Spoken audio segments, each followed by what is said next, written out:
പുറത്തുനിന്ന് വലിയ സമ്മർദ്ദം ഉണ്ടാകും. ഈ പ്രോജക്റ്റ് തകർക്കാൻ വേണ്ടിയിട്ടുള്ള വലിയ പ്രശ്നങ്ങൾ ഉണ്ടാകും. കാരണം പുറത്തെ മാർക്കറ്റിൽ അതിന്റെ വിൽപ്പന കുറയും, ആളുകൾ ഇവിടെ വന്ന് വാങ്ങിക്കും.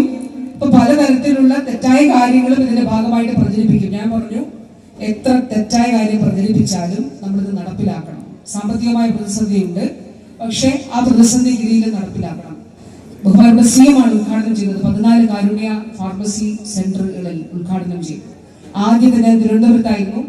ആദ്യത്തെ അവിടെ ബില്ലടിച്ച് അതിനുശേഷം പ്ലാൻ ചെയ്തൊന്നുമല്ല, ഉദ്ഘാടനം ചെയ്തിട്ട് ഞാൻ അവിടെ വിസിറ്റ് ചെയ്തപ്പോൾ ഒരു ചേച്ചി അവിടെ വന്ന് വാങ്ങിക്കുകയാണ്. എന്നിട്ട് നിറകണ്ണുകളോടെ എന്നോട് പറഞ്ഞു, എൻ്റെ ഹസ്ബൻഡിന് ക്യാൻസറാണ്, ഞാൻ ഇപ്പം 66,000-70,000 രൂപയാണ് നോർമലായിട്ട് ബില്ല് വരേണ്ടത്, പക്ഷെ എനിക്കിപ്പോ 6,000 രൂപയിൽ താഴെ മാത്രമേ ബില്ലായിട്ടുള്ളൂ, എനിക്കിത് വിശ്വസിക്കാൻ കഴിയില്ല എന്ന് പറഞ്ഞു ഒരുപാട് ആളുകൾ.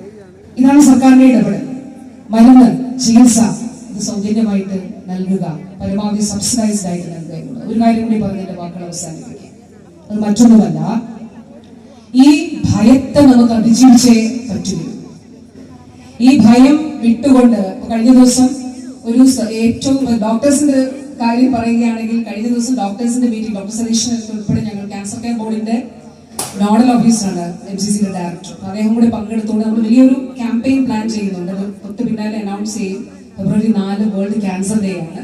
അവിടെ തുടങ്ങുന്ന എല്ലാവരും പങ്കെടുക്കുന്ന ഒരു വലിയ ജനകീയ ക്യാമ്പയിനാണ്. അതിന്റെ വിവിധ തലങ്ങളിലുള്ള ചർച്ചകൾ, മീറ്റിങ്ങുകൾ അത് ഓർഗനൈസ്